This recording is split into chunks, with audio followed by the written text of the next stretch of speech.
दुनिया के सभी लोगों को भगवत गीता क्यों पढ़नी चाहिए? इंसान के सामने हर समय कुछ न कुछ द्वंद्व चलता रहता है, जिसमें उसे समझ नहीं आता कि वह क्या करे क्या न करे।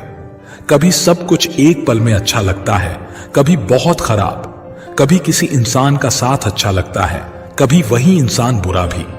गीता इसी द्वंद्व से निकलने का सबसे सुंदर मनोवैज्ञानिक और तर्क के आधार पर किया गया संवाद है, जो अद्वितीय है।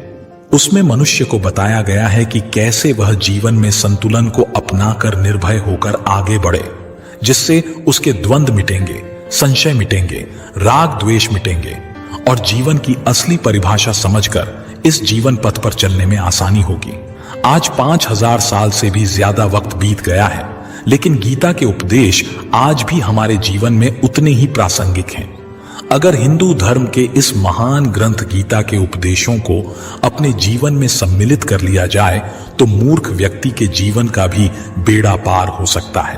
अर्जुन ने युद्ध के लिए तत्पर अपने ही संबंधियों, पुत्रों व पौत्रों, साले तथा ससुरों को मरने मारने के लिए आए हुए देखा तो श्री कृष्ण जी से कहा कि सामने खड़े मासूम बच्चों, अपने साथी व चचेरे भाइयों व संबंधियों को देखकर मेरा शरीर कांप रहा है, धनुष हाथ से गिर रहा है, मैं खड़ा भी नहीं रह पा रहा हूं, अपने ही जनों को मारना अच्छा महसूस नहीं कर रहा हूं। हे कृष्ण, न तो मैं विजय चाहता हूं, न ही राज्य का सुख, क्योंकि उनको जो स्वयं अपने राज्य व जान की परवाह न करके मरने को तैयार हैं, उन्हें मारकर मैं राज्य नहीं चाहता। मैं बंधुओं व पुत्र तथा पौत्रों को मारना नहीं चाहता, चाहे मुझे तीनों लोकों का राज्य भी क्यों न मिलता हो, फिर पृथ्वी के राज्य के लिए क्यों पाप करूं? इनको मारने से तो पाप ही लगेगा। ऐसे कुकर्म करके हम कैसे सुखी हो सकते हैं? ये सामने खड़े राजा लोग तो मोह माया में अंधे हो रहे हैं, फिर हमें तो ज्ञान है। ऐसा क्यों करें कि कुल का नाश होने पर दूसरे दुष्कर्मी लोग हमारी स्त्रियों को तंग करेंगे। पतिव्रता धर्म नष्ट हो जाएगा तथा धर्म कर्म न करने से नरक के भागी हो जाएंगे। वास्तव में हम बहुत पापी हैं जो अपने ही बंधुओं को स्वार्थवश मारने को तैयार हो गए हैं। अर्जुन ने कहा कि भगवान इस पाप को बचाने के लिए यदि धृतराष्ट्र के पुत्र मुझ निहत्थे को मार दें और युद्ध न हो तो भी मैं स्वयं मरना बेहतर समझता हूं कि एक मेरे मरने से लाखों बहन विधवा होने से बच जाएंगी तथा लाखों मासूम बच्चे अनाथ होने से बच जाएंगे। यह कहकर अर्जुन दुखी मन से रथ के बीच वाले हिस्से में बैठ गया तथा धनुष को रख दिया। अर्जुन ने जब युद्ध के लिए मना किया तो श्री कृष्ण ने अर्जुन को गीता का उपदेश दिया था। श्रीमद् भगवद गीता के दूसरे अध्याय में श्री कृष्ण अर्जुन से कहते हैं कि जो लोग कर्म नहीं करते हैं, अपने कर्तव्य से भागते हैं, वे कायर होते हैं। ऐसे लोगों को घर परिवार और समाज में सम्मान नहीं मिलता, बल्कि इन्हें अपमानित होना पड़ सकता है। गीता के पहले अध्याय में श्री कृष्ण मौन थे। अर्जुन श्री कृष्ण से लगातार प्रश्न कर रहे थे, युद्ध न करने के निर्णय को सही बताते हुए अपने तर्क दे रहे थे, लेकिन श्री कृष्ण ने अर्जुन से कुछ नहीं कहा। श्री कृष्ण का मौन देखकर अर्जुन की आंखों से आंसू बहने लगे। तब भगवान ने अर्जुन को गीता का उपदेश दिया। जब तक व्यक्ति स्वयं को बुद्धिमान मानता है और व्यर्थ तर्क देता है, तब तक भगवान मौन रहते हैं। लेकिन जब व्यक्ति अहंकार छोड़कर भगवान की शरण में चला जाता है, तब वे भक्त के सभी प्रश्नों के उत्तर देते हैं।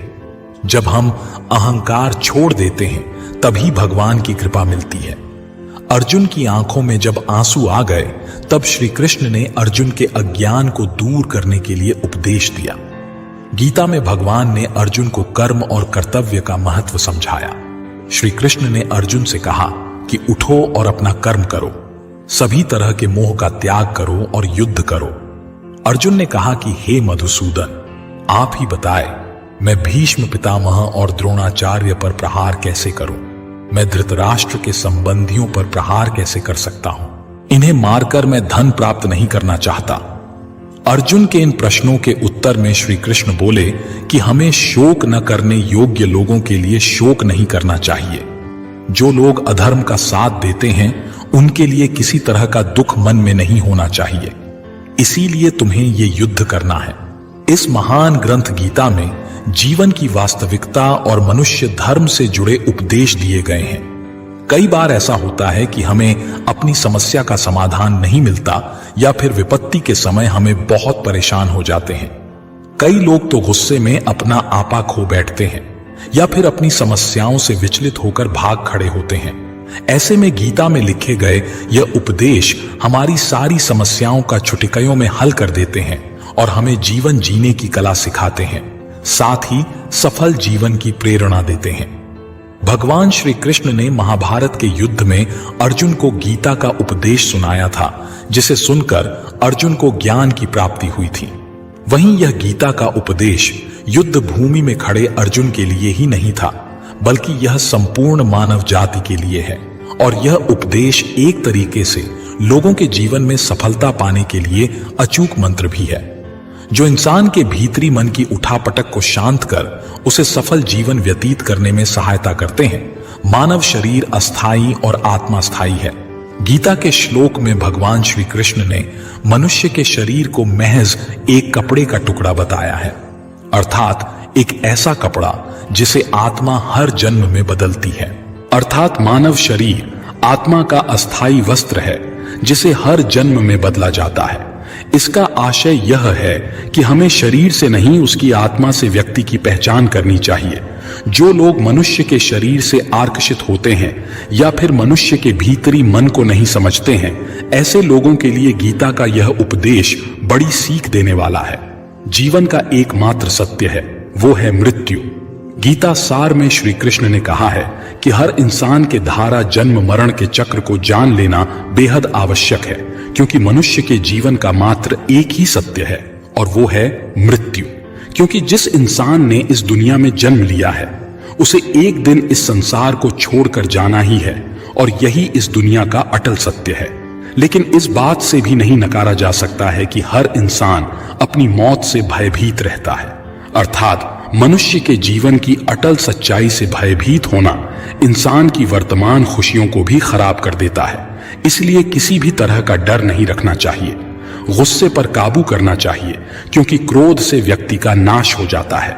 भगवान श्री कृष्ण में गीता के उपदेश में कहा है कि क्रोध से भ्रम पैदा होता है और भ्रम से बुद्धि का विनाश होता है। वहीं जब बुद्धि काम नहीं करती है तब तर्क नष्ट हो जाता है और व्यक्ति का नाश हो जाता है। इस तरह हर व्यक्ति को अपने गुस्से पर काबू करना चाहिए, क्योंकि क्रोध भी भ्रम पैदा करता है। इंसान गुस्से में कई बार ऐसे काम करते हैं जिससे उन्हें काफी हानि पहुंचती है। वहीं अगर क्रोध पर काबू नहीं किया गया तो इंसान कई गलत कदम उठा लेता है। वहीं जब क्रोध की भावना इंसान के मन में पैदा होती है तो हमारा मस्तिष्क भी सही और गलत के बीच अंतर करना छोड़ देता है। इसलिए इंसान को हमेशा क्रोध के हालातों से बचकर हमेशा शांत रहना चाहिए, क्योंकि गुस्से में लिया गया फैसला इंसान को गहरी क्षति पहुंचाता है। व्यक्ति अपने कर्मों को नहीं छोड़ सकता है। श्री कृष्ण ने गीता में बताया है कि कोई भी व्यक्ति अपने कर्म को नहीं छोड़ सकता है। अर्थात जो साधारण समझ के लोग कर्म में लगे रहते हैं उन्हें उस मार्ग से हटाना ठीक नहीं है, क्योंकि वे ज्ञानवादी नहीं बन सकते। वहीं अगर उनका कर्म भी छूट गया तो वे दोनों तरफ से भटक जाएंगे और प्रकृति व्यक्ति को कर्म करने के लिए बाध्य करती है। जो व्यक्ति कर्म से बचना चाहता है वह ऊपर से तो कर्म छोड़ देता है, लेकिन मन ही मन उसमें डूबा रहता है। अर्थात जिस तरह व्यक्ति का स्वभाव होता है वह उसी के अनुरूप अपने कर्म करता है। मनुष्य को देखने का नजरिया, गीता सार में मनुष्य को देखने के नजरिए पर भी संदेश दिया गया है। इसमें लिखा गया है, जो ज्ञानी व्यक्ति ज्ञान और कर्म को एक रूप में देखता है उसी का नजरिया सही है, और जो अज्ञानी पुरुष होता है उसे ज्ञान नहीं होने की वजह से वह हर किसी चीज को गलत नजरिए से देखता है।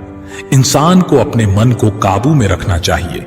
गीता सार में उन लोगों के लिए संदेश दिया गया है जो लोग अपने मन को काबू में नहीं रखते हैं, क्योंकि ऐसे लोगों का मन इधर उधर भटकता रहता है और उनके लिए वह शत्रु के समान काम करता है। मन व्यक्ति के मस्तिष्क पर भी गहरा प्रभाव डालता है। जब व्यक्ति का मन सही होता है तो उसका मस्तिष्क भी सही तरीके से काम करता है। खुद का आकलन करें। गीता सार में यह भी उपदेश दिया गया है कि मनुष्य को पहले खुद का आकलन करना चाहिए और खुद की क्षमता को जानना चाहिए, क्योंकि मनुष्य को अपने आत्मज्ञान की तलवार से काटकर अपने हृदय से अज्ञान के संदेह को अलग कर देना चाहिए। जब तक मनुष्य खुद के बारे में नहीं जानेगा तब तक उसका उद्धार नहीं हो सकता है। अच्छे कर्म करें और फल की इच्छा ना करें। जो लोग कर्म नहीं करते और पहले से ही परिणाम के बारे में सोचते हैं, ऐसे लोगों के लिए गीता सार का यह उपदेश बड़ी सीख देने वाला है। इसमें श्री कृष्ण ने कहा है कि इंसान को अपने अच्छे कर्म करते रहना चाहिए और यह नहीं सोचना चाहिए कि इसका क्या परिणाम होगा, क्योंकि कर्म का फल हर इंसान को मिलता है। इसलिए इंसान को इस तरह की चिंता को अपने मन में जगह नहीं देनी चाहिए कि उसके कर्म का फल क्या होगा या फिर किसी काम को करने के बाद वह खुश रहेंगे या नहीं। अर्थात कर्म करने के दौरान इंसान को इसके परिणाम के बारे में बिल्कुल भी चिंता नहीं करना चाहिए और किसी भी काम को चिंता मुक्त होकर शुरू करना चाहिए। मनुष्य की इंद्रियों का संयम ही कर्म और ज्ञान का निचोड़ है। जाहिर है कि मनुष्य के सुख और दुख में मन की स्थिति एक जैसी नहीं रहती है। सुख में मनुष्य ज्यादा उत्साहित हो जाता है और दुख में वह बेकाबू हो जाता है। इसलिए सुख और दुख दोनों में ही मनुष्य के मन की समान स्थिति हो, इसे योग ही कहा जाता है। वहीं जब मनुष्य सभी सांसारिक इच्छाओं का त्याग करके बिना फल की इच्छा के कोई काम करता है तो उस समय वह मनुष्य योग में स्थित कहलाता है। और जो मनुष्य मन को वश में कर लेता है उसका मन ही उसका सबसे अच्छा मित्र बन जाता है। लेकिन जो मनुष्य अपने मन को वश में नहीं कर पाता है उसके लिए वह मन ही उसका सबसे बड़ा दुश्मन बन जाता है। वहीं जो मनुष्य अपने अशांत मन को वश में कर लेते हैं उनको परमात्मा की प्राप्ति होती है।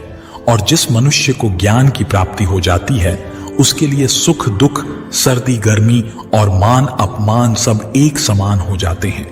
ऐसा मनुष्य स्थिर चित्त और इंद्रियों को वश में करके ज्ञान द्वारा परमात्मा को प्राप्त करके हमेशा संतुष्ट रहता है। खुद पर पूरा भरोसा रखे और अपने लक्ष्य को पाने के लिए लगातार प्रयास करें।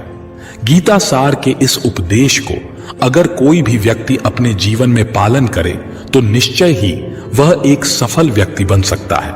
जो लोग पूरे विश्वास के साथ अपने लक्ष्य को पाने का प्रयास करते हैं वह निश्चय ही अपने लक्ष्य को पा लेते हैं।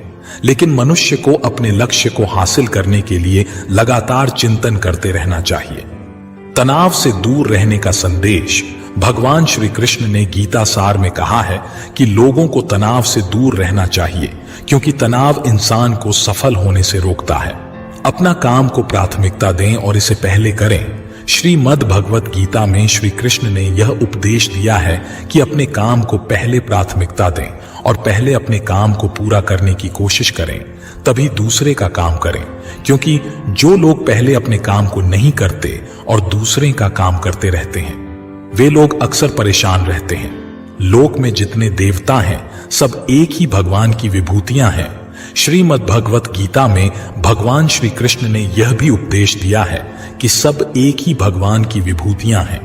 जो लोग भगवान के अलग अलग रूपों की पूजा करते हैं और उनकी अलग अलग शक्तियों में भरोसा रखते हैं, ऐसे लोगों के लिए यह जान लेना बेहद जरूरी है कि सभी एक ही भगवान की विभूतियां हैं। मनुष्य के अच्छे गुण और अवगुण भगवान की शक्ति के ही रूप हैं। इसका सार यह है कि लोक में जितने देवता हैं सभी एक ही भगवान की विभूतियां हैं। वहीं कोई पीपल को पूज रहा है तो कोई पहाड़ को, कोई नदी या समुद्र को। असंख्य देवता हैं जिनका कोई अंत नहीं है। लोग अपनी अपनी आस्था के मुताबिक देवी देवताओं के अलग अलग स्वरूपों की पूजा करते हैं, लेकिन सभी एक ही भगवान की विभूतियां हैं। जो लोग भगवान का सच्चे मन से ध्यान लगाते हैं वह पूर्ण सिद्ध योगी माने जाते हैं। गीता सार में भगवान श्री कृष्ण ने यह भी उपदेश दिया है कि जो लोग सच्चे मन से भगवान की आराधना करते हैं और अपना पूरा ध्यान भगवान की भक्ति में लगाते हैं वे लोग पूर्ण सिद्ध योगी माने जाते हैं। वहीं जो मनुष्य परमात्मा के सर्वव्यापी, अकल्पनीय, निराकार, अविनाशी, अचल स्थित स्वरूप की उपासना करता है और अपनी सभी इंद्रियों को वश में करके सभी परिस्थितियों में समान भाव से रहते हुए सभी प्राणियों के हित में लगा रहता है, उस पर ईश्वर की कृपा जरूर बरसती है। आपको बता दें कि गीता सार में महाभारत के युद्ध में भगवान श्री कृष्ण ने अर्जुन से कहा कि हे अर्जुन, अपने मन को मुझ में ही स्थिर कर और अपनी बुद्धि को मुझ में ही लगा। इस तरह तू निश्चित रूप से मुझ में ही हमेशा निवास करेगा। वहीं अगर तू ऐसा नहीं कर सकता है तो भक्ति योग के अभ्यास द्वारा मुझे प्राप्त करने की इच्छा पैदा कर सकता है। इस तरह तू मेरे लिए कर्मों को करता हुआ मेरी प्राप्ति रूपी परम सिद्धि को प्राप्त करेगा।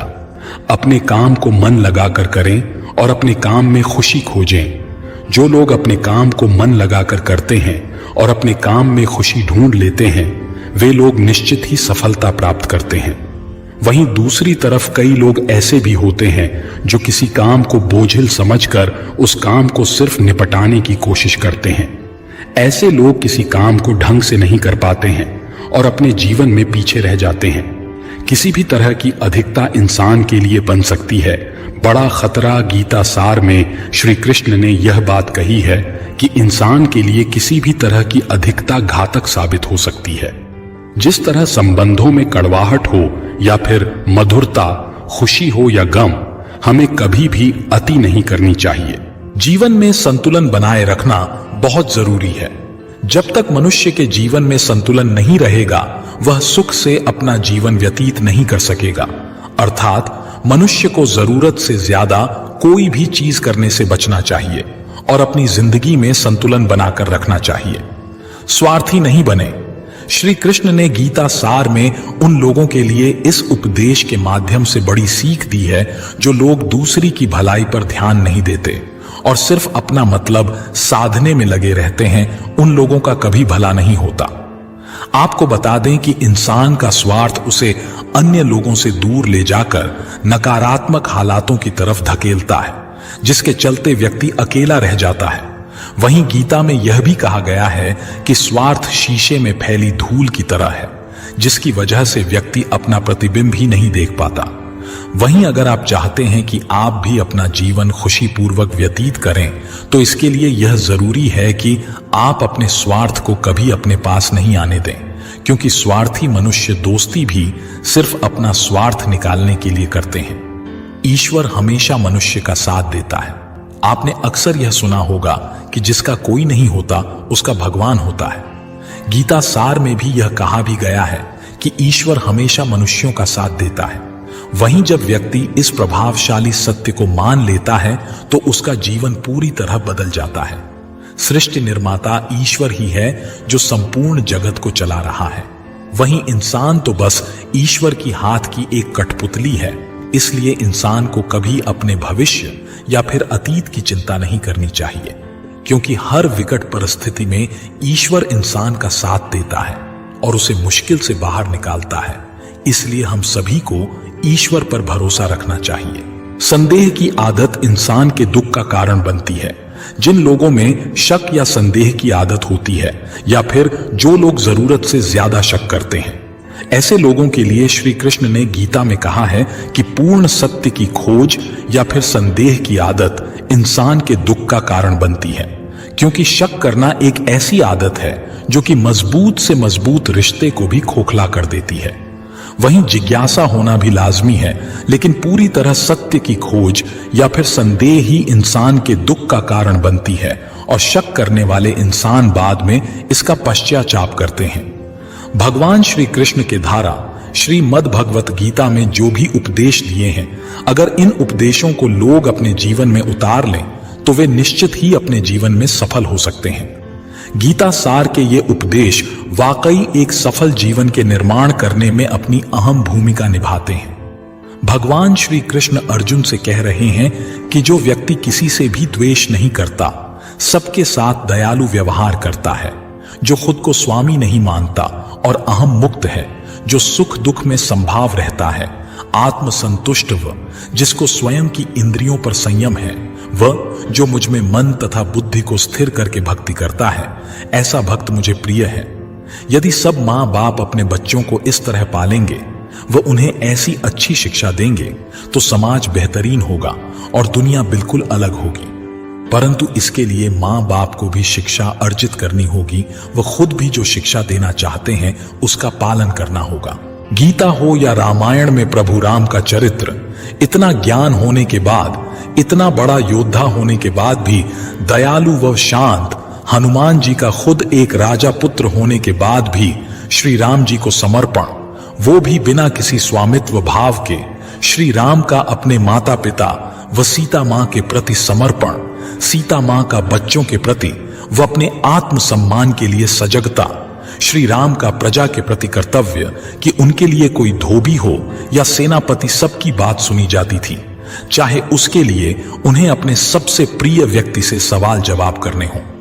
अक्सर लोग समझते हैं कि श्री राम ने सीता मां को धोबी के कहने पर छोड़ा। वे लोग बिल्कुल भटके हुए होते हैं। श्री राम ने सीता मां को कभी नहीं छोड़ा, बल्कि उनसे बहुत स्नेह किया। वह सीता मां के प्रति हमेशा समर्पित रहे। उन्होंने अपना राजधर्म निभाया और सीता मां ने वो किया जो उन्हें अपने आत्मसम्मान के लिए ठीक लगा। ध्यान देने वाली बात है कि रामायण केवल एक राष्ट्र धर्म के लिए न्यायप्रिय व मर्यादा पुरुषोत्तम भगवान राम को मिसाल बनाने की नहीं है, बल्कि एक औरत का हक, आत्मसम्मान की कहानी भी है। मेरे हिसाब से हर माता पिता को अपने बच्चों को रामायण की बातें व गीता की सीख देनी चाहिए, क्योंकि बच्चे जो देखते सुनते हैं उसका प्रभाव उनके मन व आचरण पर अवश्य पड़ता है। हमारे बच्चों को भगवत गीता और रामायण के बारे में सिखाना क्यों महत्वपूर्ण है? आजकल के घरों में अधिकांश बच्चे मार्वल के हीरो, सुपरमैन, थाइनर, आयरन मैन, स्पाइडरमैन, हल्क इत्यादि चरित्रों से अधिक प्रभावित दिखाई देते हैं। उन्हीं की कहानियां, सीरियल या मूवी देखते हैं। हैरी पॉटर की कहानियां देखना आज भी उन्हें पसंद है। पर इनके साथ ही हमारे बच्चों को रामायण और महाभारत के बारे में सिखाना भी उतना ही जरूरी है। बच्चों को रामायण के बारे में क्यों सिखाना जरूरी है? जवाब है, बच्चों में अच्छे नैतिक मूल्य, माता पिता का सम्मान, बुराई पर अच्छाई की जीत, अपने वचन पर कायम रहना, परिवार में भाईचारा आदि गुणों के बारे में सिखाने के लिए रामायण से बेहतर उदाहरण और कहीं देखने के लिए नहीं मिलेगा। तो पहले रामायण की बात करते हैं। हमारे बच्चों को रामायण की खूबियों के बारे में इसलिए बताना जरूरी है क्योंकि हमारे जीवन के कई आधार उनके पात्रों के चरित्रों और कर्म गाथा से प्रभावित हैं। हिंदुओं का सबसे बड़ा त्योहार दीपावली इसलिए मनाया जाता है कि इस दिन राजा राम अपनी पत्नी सीता और भाई लक्ष्मण के साथ राक्षस रावण को मारकर अयोध्या लौटे थे। देखा जाए तो रामायण हमें अनेक सीख देती है, लेकिन हम यहां सबसे महत्वपूर्ण बातों को बताना चाहेंगे जो किसी भी बाल सुलभ मन में गहरी छाप छोड़ सकता है। बुराई पर अच्छाई की जीत। बच्चों को यह बताना जरूरी है कि बुराई पर हमेशा अच्छाई की ही जीत होती है। जब माता सीता पर रावण ने बुरी नजर डाली और उसका अपहरण करके ले गए, लेकिन अंत में भगवान राम ने रावण को पराजित कर सीता को वापस पा लिया। बुराई कितनी भी शक्तिशाली या बड़ी क्यों ना हो, लेकिन अच्छी नीयत और गुणों के कारण सच्चाई की ही जीत होती है। विविधता में एकता की सीख। रामायण में राजा दशरथ की तीनों रानियों और चारों बेटों का चरित्र अलग अलग होता है, लेकिन इस विविधता के बावजूद उनमें एकजुटता रहती है। यह हर परिवार के लिए दुख के समय से बाहर निकलने की सीख देता है। धन दौलत से बढ़कर रिश्ते होते हैं। रामायण में भाइयों के बीच ऐसा प्यार था जहां लालच, गुस्सा या विश्वासघात घर नहीं कर पाया। यह एक बड़ा उदाहरण है। एक तरफ जहां लक्ष्मण ने 14 साल तक भाई राम के साथ वनवास किया, वहीं दूसरे भाई कैकेयी के पुत्र भरत ने राजगद्दी को ठुकरा दिया और भगवान राम के वापस लौटने के बाद उन्हें ही राजगद्दी सौंप दी। भाइयों के प्यार की यह सीख हमें लालच और सांसारिक सुखों के बजाय रिश्तों को महत्व देने के लिए प्रेरित करती है। अच्छी या बुरी संगति के महत्व का असर। यह ग्रंथ बच्चों को अच्छी संगति के महत्व को बताने के लिए उपयुक्त उदाहरण प्रस्तुत करता है। कैकेयी राम को अपने पुत्र भरत से ज्यादा चाहती थी, लेकिन दासी मंथरा की बुरी सोच और गलत बातों में आकर वह राम के लिए 14 वर्षों का वनवास मांग लेती है। इसलिए हमें सीख मिलती है कि हमें अच्छी संगति में रहना चाहिए ताकि नकारात्मकता हम पर हावी ना हो। सच्ची भक्ति और समर्पण। हनुमान जी ने भगवान राम के प्रति अटल विश्वास और प्यार का परिचय दिया। उनकी भगवान राम के प्रति निस्वार्थ सेवा हमें सिखाती है कि एक दोस्त की जरूरत के समय किस तरह मदद की जाती है। माफ करना बदला लेने से अच्छा चरित्र है। रावण एक ज्ञानी पुरुष था, लेकिन माता सीता का अपहरण उसके खुद के पतन का कारण बना। दूसरे को नुकसान पहुंचाने के चक्कर में बदले की आग में अपने आप को ही जला बैठते हैं। अपनी बहन सूर्पणखा की लक्ष्मण द्वारा बेइज्जती करने पर रावण उनके भाई श्री राम को सबक सिखाने की सोचता है और क्रोध, विश्वासघात और प्रतिशोध के खुद के जाल में खुद ही उलझ जाता है। इसलिए हमें बदले, अहम और क्रोध के बजाय माफ करने का स्वभाव अपनाना चाहिए। सबसे विनम्र व्यवहार करना इंसानियत की पहचान होती है। भगवान राम का विनम्र आचरण और अपने से बड़ों और छोटों सबको सम्मान देना हम सबको एक सीख देता है। भगवान में विश्वास राम, लक्ष्मण और वानर सेना द्वारा भारत और श्रीलंका के बीच तैयार किया गया पुल चमत्कार की ही निशानी है कि जिस तरह से भगवान का नाम लिखने से ही पत्थर तैरने लगे, वैसे ही ईश्वर में विश्वास होने और कर्म करने पर हर क्षेत्र में जीत हासिल कर सकते हैं। प्यार और दया। भगवान राम प्यार, दया और सकारात्मकता की प्रतिमूर्ति हैं। उनका शांत और दया भाव से एक पुत्र, पति, भाई और एक राजा की जिम्मेदारियों का निर्वहन करना हमें आपसी प्रेम और सम्मान जैसे मानवीय गुणों से अवगत कराता है। समाज की बुराइयों पर जीत हासिल करने के लिए हमें आज के जमाने में रामायण की सीख को उतारने की आवश्यकता है। बच्चों को रामायण से जुड़ी अच्छी बातों को बताने से और अपने व्यवहार में उन्हें शामिल करने से बच्चे में अच्छे गुणों का विकास और एक अच्छे इंसान बनने की नींव डाली जा सकती है। और यह जिम्मेदारी घर परिवार के लोगों की ही होनी चाहिए। बच्चों को भगवत गीता की सीख क्यों देनी चाहिए? भगवत गीता में जीवन के हर समय को जीने के लिए बहुत ही व्यवहारिक बात कही गई है, जिसे जीवन में अपनाना हर किसी के लिए अच्छा है। बच्चों को इसके बारे में बताना उनको जीवन जीने के तरीके से अवगत कराना है। बड़े बुजुर्गों को कहते सुना है कि गीता में जीवन का सार है। यह बात बिल्कुल सच है। भगवान श्री कृष्ण के उपदेश जीवन के लक्ष्य को हासिल करने में आज भी उतने ही महत्वपूर्ण हैं जितने ये महाभारत के समय थे। भगवत गीता में दी गई जीवन की अमूल्य सीख, बुरे हालात कुछ ना करने से ही आ जाते हैं, लेकिन अच्छे हालात पैदा करने के लिए कर्म करना पड़ता है। बच्चों को यह बताया जा सकता है कि जैसे अगर आपको पढ़ाई करनी है और आप पढ़ोगे नहीं तो अपने आप कुछ समझ में नहीं आएगा और परीक्षा होने पर आप पास नहीं होगे, फिर किस्मत खराब है। यह कहना बिल्कुल गलत है। इसलिए कर्म मतलब मेहनत करके ही अपनी पढ़ाई को समझ सकते हैं। बदलाव जीवन का एक नियम है, इसलिए हर खुशी या दुख अस्थायी होता है। जीवन में कई बार दुख या तनाव जैसी स्थिति आती रहती है, लेकिन यह अस्थायी है। ये जैसे आती हैं वैसे चले भी जाती हैं। इसीलिए इन बदलावों को सहना सीखो। सफलता या महारत हासिल करने के लिए एक इंसान को परिस्थितियों के हिसाब से ढलना होगा, बेहतर समाधान ढूंढने होंगे और अपनी उपलब्धियों को पहचानना होगा। इसीलिए बदलाव को स्वीकार करो और हर परिस्थितियों में खुद को मजबूती से स्वीकार करना सीखो। अपना ध्यान अपने काम पर रखो, उससे मिलने वाले फल पर नहीं। जो काम करना है बस उस पर ही फोकस करना है। हो सकता है उसमें रुकावटें या मुसीबत आए, लेकिन उस पर डटे रहने पर ही सफलता पाई जा सकती है। अपना लक्ष्य निर्धारित करना जरूरी है।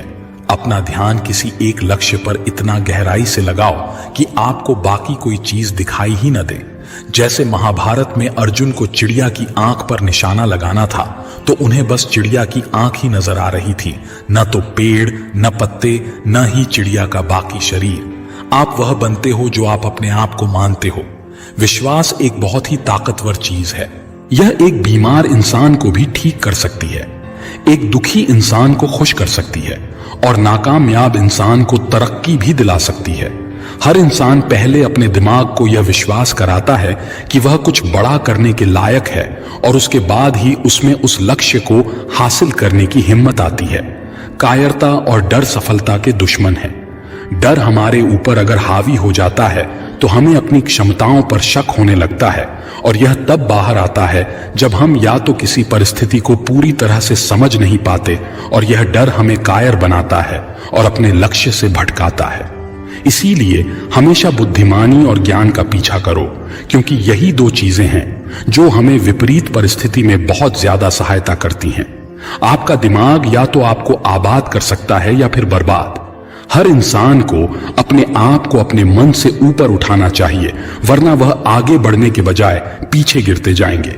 यह सच है कि मन हमारा सबसे अच्छा दोस्त भी बन सकता है और सबसे बुरा दुश्मन भी। अगर आप अपने मन के मालिक नहीं हो तो आप उसके गुलाम हो, और जो कि आपको धीरे धीरे बर्बाद कर देगा। इसी वजह से श्री कृष्णा हमें अपने अवचेतन मन को जागृत करने की बात कहते हैं। अपने इंद्रियों पर नियंत्रण रखना जरूरी है। हर ऐसी चीज जो हमें अपने लक्ष्य से भटकाती है उसे लालसा बोला गया है। बच्चों को यह बात जरूर सिखानी चाहिए कि लक्ष्य हासिल करने के लिए मन को नियंत्रित रखना जरूरी कदम है। जैसे अगर आपका लक्ष्य है टेस्ट में अच्छे मार्क्स लाना, लेकिन आप बार बार सोशल मीडिया या अपना मोबाइल चेक कर रहे हो, तो आपका दिमाग नियंत्रण में नहीं है, फिर उसका परिणाम कैसे अच्छा होगा। माता पिता का भी कर्तव्य बनता है कि बच्चों को इस काम में सहयोग दें, उनका मनोबल बढ़ाएं ताकि उन्हें सही गलत समझ में आ सके। रोज ध्यान करो। ध्यान की मदद से आप अपने अंदर का सारा डर, तनाव और चिंता, संदेह से सीधा छुटकारा पा सकते हैं। अपना कर्म करते रहो, उसके फल पाने की चिंता मत करो। जो हमारा काम है उसे धर्म समझकर करना जरूरी है। हम जो काम करेंगे उसके परिणाम या लाभ हानि की चिंता करेंगे तो हमारा मन भटकना निश्चित है। हर इंसान के जीवन में अलग अलग समय पर अलग अलग काम की प्राथमिकता रहती है, जो हमें समयानुसार करते जाना है। हम जैसा कर्म करेंगे हमें उसका उचित परिणाम जरूर मिलेगा। श्री कृष्ण कहते हैं कि पृथ्वी हम इंसानों की कर्म भूमि है और यहां हमें हमारे कर्मों से ही जाना है। आपकी जिंदगी आपके चुनाव का परिणाम होती है। हमारे पास वह शक्तियां हैं जो हमें विपरीत परिस्थितियों को बदलने का साहस देती हैं, क्योंकि हर इंसान अपने निर्णय का ही परिणाम पाता है। इसीलिए बच्चे जब बड़े हो जाते हैं तो उन्हें यह समझाना बहुत जरूरी है कि उन्हें ही अपनी क्षमता पहचान कर अपने जीवन की दिशा निर्धारित करनी है। यही दिशा जीवन में आने वाले समय में उस दिशा का परिणाम निर्धारित करेगी। आज के युग में भी रामायण और भगवत गीता में कही गई अच्छी बातों का उतना ही महत्व है। हमारे घर के बुजुर्गों तथा माता पिता का कर्तव्य बनता है कि वो अपने बच्चों को इनसे अवगत जरूर कराएं। हम नहीं कराएंगे तो कौन कराएगा। गीता से हमें यह ज्ञान मिलता है कि व्यक्ति को केवल अपने काम और कर्म पर ध्यान देना चाहिए। साथ ही कर्म करते समय इस बात का ध्यान रखना चाहिए कि हम जो भी कर्म कर रहे हैं उसका फल भी हमें निश्चित ही प्राप्त होगा। गीता हमें बताती है कि जीवन क्या है और इसे कैसे जीना चाहिए। आत्मा और परमात्मा का मिलन कैसे होते हैं, अच्छे और बुरे की समझ क्यों जरूरी है। इन सभी गूढ़ सवालों के जवाब हमें गीता से प्राप्त होते हैं। लेकिन सवाल यह है कि गीता का पूर्णता ज्ञान कैसे प्राप्त किया जा सकता है और इसके लिए इसे कितनी बार पढ़ना चाहिए। जब हम पहली बार गीता पढ़ते हैं तो इसे हम एक अंधे व्यक्ति के रूप में पढ़ते हैं, यानी हम केवल इतना ही समझ पाते हैं कि कौन किसके पिता, कौन किसकी बहन और कौन किसका भाई है। पहली बार गीता पढ़ने पर इससे ज्यादा कुछ समझ में नहीं आता। जब हम दूसरी बार गीता पढ़ते हैं तो मन में कुछ सवाल जागृत होंगे कि ऐसा क्यों किया गया या वैसा क्यों हुआ। जब हम तीसरी बार गीता पढ़ेंगे तो इसके अर्थ को समझने लगेंगे। हालांकि हर व्यक्ति को इसका अर्थ अपने तरीके से ही समझ आएगा। जब चौथी बार हम गीता पढ़ेंगे तो हर एक पात्र से जुड़ी भावनाओं को समझ पाएंगे, जैसे अर्जुन के मन में या दुर्योधन के मन में क्या चल रहा है। पांचवी बार गीता को पढ़ने से पूरा कुरुक्षेत्र हमारे मन में खड़ा हो जाता है और हमारे मन में अलग अलग कल्पनाएं होती हैं। छठवीं बार गीता पढ़ने से हम भगवान को अपने सामने अनुभव करने लगते हैं और हमें ऐसा लगता है कि भगवान हमारे सामने ये सब बता रहे हैं। आठवीं बार गीता को पढ़ते से हमें यह एहसास हो जाता है कि कृष्ण कहीं बाहर नहीं बल्कि हमारे भीतर ही हैं और हम उनके भीतर। भगवत गीता पढ़ने के लिए सुबह का समय सबसे उत्तम माना जाता है, क्योंकि इस समय मन, मस्तिष्क और वातावरण में शांति व सकारात्मकता होती है। गीता का पाठ हमेशा स्नान के बाद और शांत चित्त मन से ही करना चाहिए। पाठ करते समय बीच बीच में इधर उधर की बातें नहीं करनी चाहिए और न ही किसी कार्य के लिए बार बार उठना चाहिए। साफ सफाई वाले स्थान और जमीन पर आसन बिछाकर ही गीता का पाठ करना चाहिए। गीता के प्रत्येक अध्याय को शुरू करने से पहले और बाद भगवान श्री कृष्ण और गीता के चरण कमलों को स्पर्श करना चाहिए। कुरुक्षेत्र के युद्ध क्षेत्र में पांडवों और कौरवों की दो सेनाएं एक दूसरे का सामना करती हैं। कई संकेत पांडवों की जीत का संकेत देते हैं। पांडवों के चाचा और कौरवों के पिता धृतराष्ट्र को अपने बेटों की जीत की संभावना पर संदेह है और उन्होंने अपने सचिव संजय से युद्ध के मैदान के दृश्य का वर्णन करने के लिए कहा। 5 पांडव भाइयों में से एक अर्जुन लड़ाई से ठीक पहले एक संकट से गुजरता है। वह अपने परिवार के सदस्यों और शिक्षकों के प्रति करुणा से अभिभूत है, जिनकी उसे हत्या करनी है। कृष्ण के सामने कई अच्छे और नैतिक कारण प्रस्तुत करने के बाद कि वह युद्ध क्यों नहीं करना चाहते हैं, अर्जुन ने दुख से अभिभूत होकर अपने हथियार अलग रख दिए। अर्जुन की युद्ध के प्रति अनिच्छा उसके दयालु हृदय को दर्शाती है। ऐसा व्यक्ति दिव्य ज्ञान प्राप्त करने के योग्य होता है। कृष्ण को अर्जुन के तर्कों से सहानुभूति नहीं है, बल्कि उन्होंने अर्जुन को याद दिलाया कि उसका कर्तव्य युद्ध करना है और उसे अपने दिल की कमजोरी पर काबू पाने का आदेश दिया। अर्जुन अपने रिश्तेदारों को मारने के प्रति घृणा और कृष्ण की इच्छा कि वह युद्ध करे के बीच उलझा हुआ है। व्यथित और भ्रमित अर्जुन ने कृष्ण से मार्गदर्शन मांगा और उनका शिष्य बन गया। कृष्ण अर्जुन के आध्यात्मिक गुरु की भूमिका निभाते हैं और उन्हें सिखाते हैं कि आत्मा शाश्वत है और उसे मारा नहीं जा सकता। युद्ध में मरने से योद्धा को स्वर्ग की प्राप्ति होती है। इसलिए अर्जुन को खुश होना चाहिए कि जिन लोगों को वह मारने जा रहा है उन्हें श्रेष्ठ जन्म प्राप्त होंगे। एक व्यक्ति सदैव एक व्यक्ति होता है, केवल उसका शरीर नष्ट होता है। इस प्रकार शोक करने की कोई बात नहीं है। अर्जुन का युद्ध न करने का निर्णय ज्ञान और कर्तव्य की कीमत पर भी अपने रिश्तेदारों के साथ जीवन का आनंद लेने की इच्छा पर आधारित है। ऐसी मानसिकता व्यक्ति को भौतिक संसार से बांधे रखती है। कृष्ण अर्जुन को बुद्धि योग में संलग्न होने, परिणामों के प्रति आसक्ति के बिना काम करने की सलाह देते हैं। इस प्रकार युद्ध करके अर्जुन स्वयं को जन्म और मृत्यु के चक्र से मुक्त कर लेगा और भगवान के राज्य में प्रवेश करने के योग्य बन जाएगा। अर्जुन अब भी असमंजस में है। उनका मानना है कि बुद्धि योग का अर्थ है कि व्यक्ति को सक्रिय जीवन से निवृत्त हो जाना चाहिए और तपस्या का अभ्यास करना चाहिए।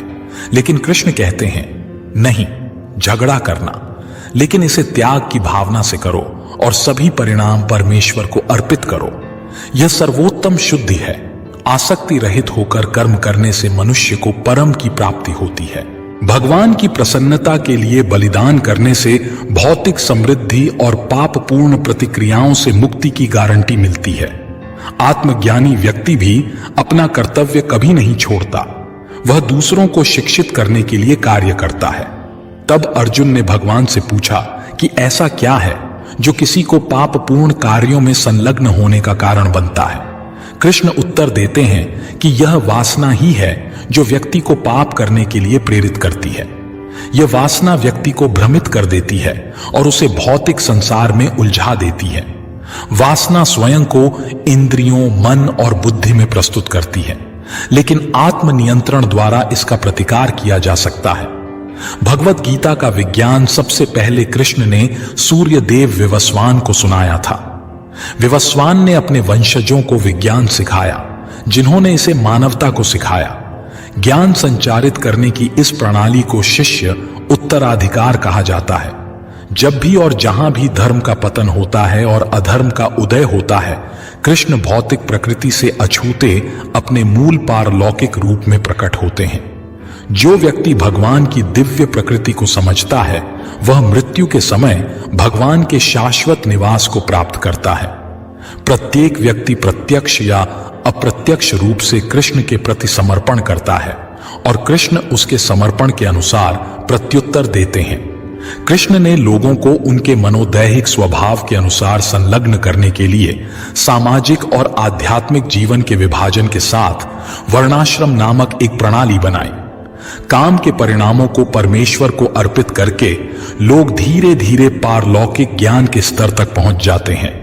अज्ञानी और आस्थाहीन लोग जो शास्त्रों के प्रकट ज्ञान पर संदेह करते हैं, वे कभी खुश नहीं हो सकते, न ही ईश्वरीय चेतना प्राप्त कर सकते हैं। अर्जुन अभी भी असमंजस में है कि क्या बेहतर है, कर्म का त्याग या भक्ति में कर्म। कृष्ण बताते हैं कि भक्ति सेवा बेहतर है। चूंकि सब कुछ कृष्ण का है, इसलिए त्यागने योग्य कुछ भी अपना नहीं है। इस प्रकार जो कुछ भी उसके पास है, उसे कृष्ण की सेवा में उपयोग करना चाहिए। ऐसी चेतना में कार्य करने वाला व्यक्ति त्यागी होता है। यह प्रक्रिया, जिसे कर्म योग कहा जाता है, व्यक्ति को सकाम कर्म के परिणाम पुनर्जन्म में उलझने से बचने में मदद करती है। जो व्यक्ति अपने मन और इंद्रियों को नियंत्रित करके भक्ति में कार्य करता है, वह दिव्य चेतना में है। यद्यपि उसकी इंद्रियां इंद्रिय विषयों में लगी हुई हैं, फिर भी वह अलग है, शांति और खुशी में स्थित है। रहस्यमय योग की प्रक्रिया में भौतिक गतिविधियों की समाप्ति शामिल है। फिर भी सच्चा रहस्यवादी वह नहीं है जो कोई कर्तव्य नहीं निभाता। एक सच्चा योगी कर्तव्य के अनुसार कार्य करता है, परिणाम के प्रति आसक्ति या इंद्रिय तृप्ति की इच्छा के बिना। वास्तविक योग में हृदय के भीतर परमात्मा से मिलना और उसकी आज्ञा का पालन करना शामिल है। यह नियंत्रित मन की सहायता से प्राप्त किया जाता है। ज्ञान और अनुभूति के माध्यम से व्यक्ति भौतिक अस्तित्व के द्वंद्वों से अप्रभावित हो जाता है। खाने, सोने, काम और मनोरंजन के नियमन से योगी अपने शरीर, दिमाग और गतिविधियों पर नियंत्रण हासिल कर लेता है और पारलौकिक आत्म पर अपने ध्यान में स्थिर हो जाता है। अंततः वह समाधि प्राप्त कर लेता है, जो कि पारलौकिक अनुभूति के माध्यम से पारलौकिक आनंद का आनंद लेने की क्षमता की विशेषता है। सर्वोच्च योगी वह है जो सदैव परमात्मा कृष्ण के बारे में सोचता है। कृष्ण स्वयं को सभी भौतिक और आध्यात्मिक ऊर्जाओं के मूल के रूप में प्रकट करते हैं। यद्यपि उनकी ऊर्जा 3 अवस्थाओं, अच्छाई, जुनून और अज्ञान के साथ भौतिक प्रकृति को प्रकट करती है, कृष्ण भौतिक नियंत्रण के अधीन नहीं है, लेकिन बाकी सभी हैं सिवाय उन लोगों के जिन्होंने उसके प्रति समर्पण कर दिया है। कृष्ण हर चीज का सार है। पानी का स्वाद, आग में गर्मी, आकाश में ध्वनि, सूर्य और चंद्रमा की रोशनी, मनुष्य में क्षमता, पृथ्वी की मूल सुगंध, बुद्धिमानों की बुद्धि और सभी जीवित चीजों का जीवन। 4 प्रकार के पुरुष कृष्ण के प्रति समर्पण करते हैं और 4 प्रकार के नहीं करते। जो लोग समर्पण नहीं करते, वे कृष्ण की अस्थाई मायावी शक्ति से ढके रहते हैं और उन्हें कभी नहीं जान पाते। लेकिन धर्मनिष्ठ लोग भक्ति सेवा में समर्पण के पात्र बन जाते हैं। उनमें से जो लोग यह समझते हैं कि कृष्ण सभी कारणों का कारण है, वे बड़े दृढ़ संकल्प के साथ भक्ति सेवा में संलग्न होते हैं और कृष्ण के प्रिय बन जाते हैं। ये दुर्लभ आत्माएं निश्चित रूप से उसे प्राप्त करेंगी। अर्जुन ने कृष्ण से 7 प्रश्न पूछे। ब्रह्म क्या है? स्व क्या है? सकाम गतिविधियां क्या है? भौतिक अभिव्यक्ति क्या है?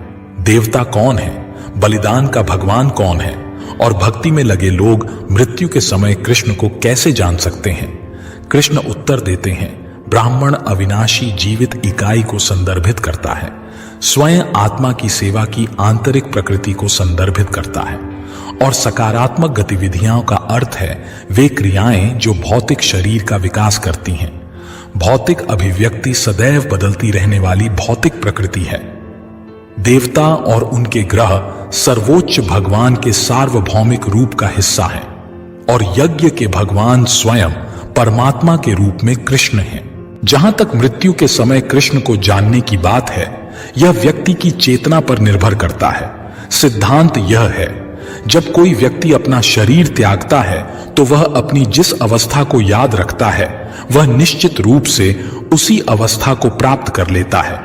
कृष्ण कहते हैं, जो कोई भी जीवन के अंत में मेरा स्मरण करते हुए अपना शरीर त्यागता है, वह बिना किसी संदेह के तुरंत मेरे स्वभाव को प्राप्त कर लेता है।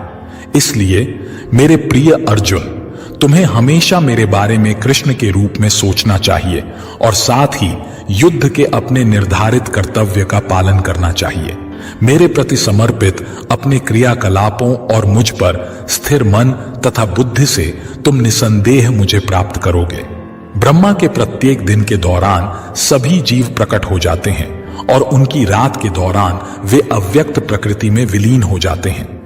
यद्यपि किसी के शरीर को छोड़ने के लिए शुभ और अशुभ समय होते हैं, कृष्ण के भक्त उनकी परवाह नहीं करते हैं, क्योंकि कृष्ण की शुद्ध भक्ति में संलग्न होने से वे वेदों का अध्ययन करने या यज्ञ, दान, दार्शनिक अटकलों में संलग्न होने से प्राप्त सभी परिणामों को स्वचालित रूप से प्राप्त कर लेते हैं। और इसी तरह ऐसे शुद्ध भक्त भगवान के परम शाश्वत धाम तक पहुंचते हैं। भगवान कृष्ण के अनुसार सबसे गोपनीय ज्ञान भक्ति सेवा का ज्ञान सबसे शुद्ध ज्ञान और सर्वोच्च शिक्षा है। यह आत्मबोध द्वारा स्वयं की प्रत्यक्ष अनुभूति कराता है और यही धर्म की पूर्णता है। यह चिरस्थायी और आनंद पूर्वक किया जाता है। कृष्ण का अव्यक्त रूप हर चीज में व्याप्त है, लेकिन कृष्ण स्वयं पदार्थ से अलग रहते हैं। भौतिक प्रकृति उसके निर्देशन में कार्य करते हुए सभी गतिशील और निर्जीव प्राणियों को उत्पन्न करती है। कृष्ण का अव्यक्त रूप हर चीज में व्याप्त है, लेकिन कृष्ण स्वयं पदार्थ से अलग रहते हैं। भौतिक प्रकृति उसके निर्देशन में कार्य करते हुए सभी गतिशील और निर्जीव प्राणियों को उत्पन्न करती है। अलग अलग उपासक अलग अलग लक्ष्य तक पहुंचते हैं। जो मनुष्य स्वर्गीय ग्रहों को प्राप्त करना चाहते हैं वे देवताओं की पूजा करते हैं और फिर उनके बीच जन्म लेकर ईश्वरीय आनंद का आनंद लेते हैं। लेकिन ऐसे लोग अपने पवित्र श्रेय को समाप्त करने के बाद पृथ्वी पर लौट आते हैं। जो मनुष्य पितरों की पूजा करते हैं वे पितरों के लोक में जाते हैं और जो भूतों की पूजा करते हैं वे भूत बन जाते हैं। लेकिन जो अनन्य भक्ति से कृष्ण की पूजा करता है वह हमेशा के लिए उनके पास चला जाता है। कृष्ण का भक्त जो कुछ भी करता है, खाता है, चढ़ाता है या दान देता है, वह भगवान को अर्पण के रूप में करता है। कृष्ण अपने भक्त के पास जो कमी है उसे पूरा करके और जो उसके पास है उसे संरक्षित करके प्रतिदान करते हैं। कृष्ण की शरण में जाकर तुच्छ मनुष्य भी परम गति को प्राप्त कर सकते हैं। भक्त कृष्ण को अजन्मा, आदि, सभी संसारों के सर्वोच्च भगवान, कुलपतियों के निर्माता, जिनसे सभी जीवित प्राणी अवतरित होते हैं, हर चीज के मूल के रूप में जानते हैं। बुद्धि, ज्ञान, सत्यता, मानसिक और इंद्रिय नियंत्रण, निर्भयता, अहिंसा, तपस्या, जन्म, मृत्यु, भय, संकट, बदनामी, सभी गुण अच्छे और बुरे कृष्ण द्वारा बनाए गए हैं। भक्तिमय सेवा व्यक्ति को सभी अच्छे गुणों को विकसित करने में मदद करती है। जो भक्त प्रेम पूर्वक भक्ति में लगे रहते हैं उन्हें कृष्ण की समृद्धि, रहस्यमय शक्ति और सर्वोच्चता पर पूरा विश्वास होता है। ऐसे भक्तों के मन कृष्ण में बसते हैं। उनका जीवन उनकी सेवा के लिए समर्पित है और वे एक दूसरे को प्रबुद्ध करके और उनके बारे में बातचीत करके बहुत आनंद और संतुष्टि प्राप्त करते हैं। शुद्ध भक्ति सेवा में लगे भक्तों को भले ही वैदिक सिद्धांतों की शिक्षा या ज्ञान की कमी हो, कृष्ण द्वारा भीतर से मदद की जाती है, जो व्यक्तिगत रूप से अज्ञानता से पैदा हुए अंधेरे को नष्ट कर देते हैं। अर्जुन ने कृष्ण की स्थिति को भगवान के सर्वोच्च व्यक्तित्व, परम निवास और परम सत्य, शुद्धतम, पारलौकिक और मूल व्यक्ति, अजन्मा, महानतम, मूल और सभी के भगवान के रूप में महसूस किया है। अब अर्जुन और अधिक जानना चाहता है। भगवान कृष्ण और अधिक बताते हैं और फिर निष्कर्ष निकालते हैं। सभी भव्य, सुंदर और शानदार रचनाएं मेरे वैभव की एक चिंगारी से उत्पन्न होती हैं। निर्दोष लोगों को धोखेबाजों से बचाने के लिए अर्जुन ने कृष्ण से अपने सार्वभौमिक रूप को प्रदर्शित करके अपनी दिव्यता साबित करने के लिए कहा। एक ऐसा रूप जिसे भगवान होने का दावा करने वाले किसी भी व्यक्ति को दिखाने के लिए तैयार रहना चाहिए। कृष्ण अर्जुन को दिव्य दृष्टि देते हैं जिसके द्वारा वह शानदार, चमकदार, असीमित सार्वभौमिक रूप को देख सकता है, जो एक ही स्थान पर वह सब कुछ प्रकट करता है जो कभी था या अब है या होगा। अर्जुन हाथ जोड़कर प्रणाम करता है और भगवान की स्तुति करता है। तब कृष्ण ने खुलासा किया कि 5 पांडवों को छोड़कर युद्ध के मैदान में इकट्ठे हुए सभी सैनिक मारे जाएंगे। इसलिए कृष्ण अर्जुन को अपने साधन के रूप में लड़ने के लिए प्रोत्साहित करते हैं और उसे जीत और एक समृद्ध राज्य की गारंटी देते हैं। अर्जुन ने कृष्ण से अपना भयावह रूप वापस लेने और अपना मूल रूप दिखाने का अनुरोध किया। इसके बाद भगवान अपना 4 भुजाओं वाला रूप प्रदर्शित करते हैं और अंत में अपना मूल 2 भुजाओं वाला रूप प्रदर्शित करते हैं। भगवान के सुंदर मानवीय रूप को देखकर अर्जुन शांत हो जाता है। जो व्यक्ति शुद्ध भक्ति में लगा हुआ है वह इस रूप को देख सकता है। अर्जुन पूछता है, कौन अधिक परिपूर्ण है, भगवान के व्यक्तिगत स्वरूप की पूजा और सेवा करने वाला भक्त या निराकार ब्रह्म का ध्यान करने वाला पारलौकिकवादी? कृष्ण उत्तर देते हैं, जो भक्त अपना मन मेरे व्यक्तिगत स्वरूप पर केंद्रित करता है वह सबसे उत्तम है, क्योंकि भक्ति सेवा मन और इंद्रियों को नियोजित करती है। यह एक देहधारी आत्मा के लिए सर्वोच्च गंतव्य तक पहुंचने का आसान प्राकृतिक तरीका है। अवैयक्तिक मार्ग अप्राकृतिक और कठिनाइयों से भरा है। कृष्ण इसकी अनुशंसा नहीं करते। भक्ति सेवा के सर्वोच्च चरण में व्यक्ति की चेतना पूरी तरह से कृष्ण पर केंद्रित होती है। इससे एक कदम नीचे नियामक भक्ति सेवा का अभ्यास है। उससे भी निचला है कर्मयोग, कर्म के फल का त्याग। सर्वोच्च प्राप्ति की अप्रत्यक्ष प्रक्रियाओं में ध्यान और ज्ञान का विकास शामिल है। जो भक्त शुद्ध, विशेषज्ञ, सहिष्णु, आत्मनियंत्रित, समदर्शी, गैर ईर्ष्या, झूठे अहंकार से मुक्त, सभी जीवों के प्रति मित्रतापूर्ण और मित्रों और शत्रुओं के प्रति समान है, वह भगवान को प्रिय है। अर्जुन प्रकृति, पुरुष, क्षेत्र, क्षेत्र ज्ञान, ज्ञान के बारे में जानना चाहता है। कृष्ण बताते हैं कि क्षेत्र वातानुकूलित आत्मा की गतिविधि का क्षेत्र है। इसके भीतर जीव और परमेश्वर दोनों रहते हैं, जिन्हें क्षेत्र ज्ञान, क्षेत्र के ज्ञाता कहा जाता है। ज्ञान का अर्थ है शरीर और उसके जानने वालों की समझ। ज्ञान में विनम्रता, अहिंसा, सहनशीलता, स्वच्छता, आत्मनियंत्रण, झूठे अहंकार की अनुपस्थिति और सुखद और अप्रिय घटनाओं के बीच समचित्तता जैसे गुण शामिल होते हैं। ज्ञान का विषय परमात्मा है। प्रकृति सभी भौतिक कारणों और प्रभावों का कारण है। 2 पुरुष या भोक्ता, जीव और परमात्मा है। एक व्यक्ति जो यह देख सकता है कि व्यक्तिगत आत्मा और परमात्मा विभिन्न प्रकार के भौतिक शरीरों में, जिनमें वे सफलतापूर्वक रहते हैं, अपरिवर्तित रहते हैं और कहा जाता है कि उनके पास अनंत काल का दर्शन है। शरीर और शरीर के ज्ञाता के बीच के अंतर को समझने और भौतिक बंधन से मुक्ति की प्रक्रिया को समझने से व्यक्ति सर्वोच्च लक्ष्य तक पहुंच जाता है। संपूर्ण भौतिक पदार्थ भौतिक प्रकृति के 3 गुणों का स्रोत है, अच्छाई, जुनून और अज्ञान। ये विधाएं बद्ध आत्मा पर अपना प्रभाव डालने में प्रतिस्पर्धा करती हैं। काम के तौर तरीकों को देखकर हम समझ सकते हैं कि वे सक्रिय हैं, हम नहीं, और हम अलग हैं। इस प्रकार भौतिक प्रकृति का प्रभाव धीरे धीरे कम हो जाता है और हम कृष्ण के आध्यात्मिक स्वरूप को प्राप्त कर लेते हैं। सत्व गुण प्रकाशित करता है। यह व्यक्ति को सभी पापों से मुक्त करता है, लेकिन उसे खुशी और ज्ञान की अनुभूति कराता है। जो व्यक्ति सतोगुण में मरता है वह उच्च लोकों को प्राप्त करता है। रजोगुण से प्रभावित व्यक्ति असीमित भौतिक सुख, विशेषकर यौन सुख की असीमित इच्छाओं से ग्रस्त रहता है। उन इच्छाओं को पूरा करने के लिए उसे हमेशा कड़ी मेहनत करने के लिए मजबूर किया जाता है, जो उसे पापपूर्ण प्रतिक्रियाओं से बांधता है, जिसके परिणाम स्वरूप दुख होता है। रजोगुणी व्यक्ति पहले से प्राप्त पद से कभी संतुष्ट नहीं होता। मृत्यु के बाद वह फिर से सकाम गतिविधियों में लगे व्यक्तियों के बीच पृथ्वी पर जन्म लेता है। तमोगुण का अर्थ है भ्रम। यह पागलपन, आलस्य और मूर्खता को बढ़ावा देता है। यदि कोई अज्ञानता की अवस्था में मर जाता है तो उसे पशु साम्राज्य या नारकीय लोक में जन्म लेना पड़ता है। जो व्यक्ति तीनों गुणों को पार कर जाता है वह अपने व्यवहार में स्थिर होता है, अस्थायी भौतिक शरीर से अलग होता है और मित्रों तथा शत्रुओं के प्रति समान रूप से प्रवृत्त होता है।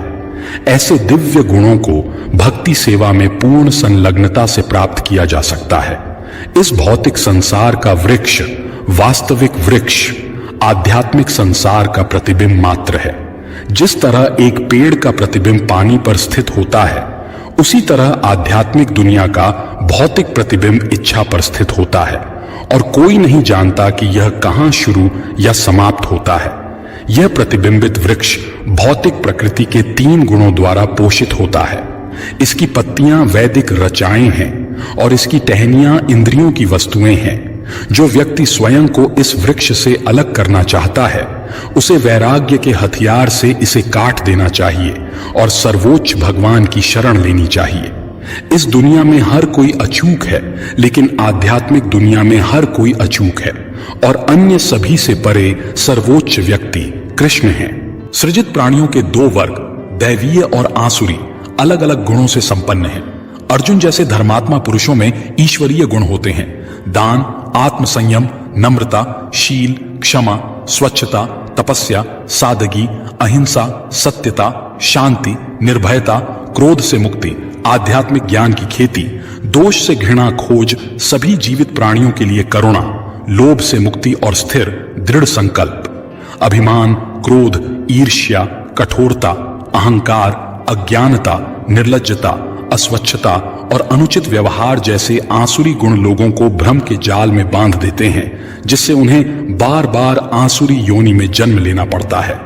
कृष्ण के पास जाने में असमर्थ राक्षस धीरे धीरे नरक में डूब जाते हैं।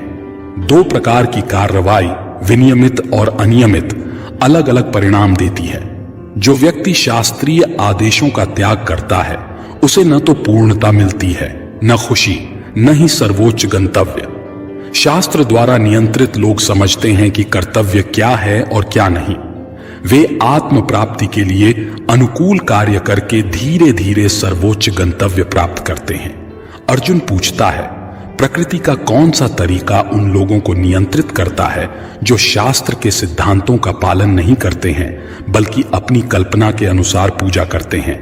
उत्तर में कृष्ण विभिन्न प्रकार के विश्वास, भोजन, दान, तपस्या, बलिदान और तपस्या का विश्लेषण करते हैं, जो भौतिक प्रकृति के विभिन्न गुणों को चिह्नित करते हैं।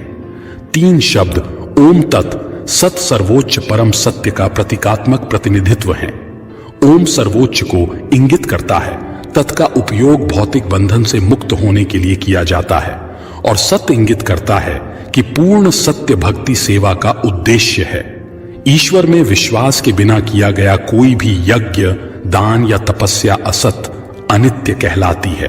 अर्जुन ने कृष्ण से त्याग और संन्यास के उद्देश्य के बारे में पूछा।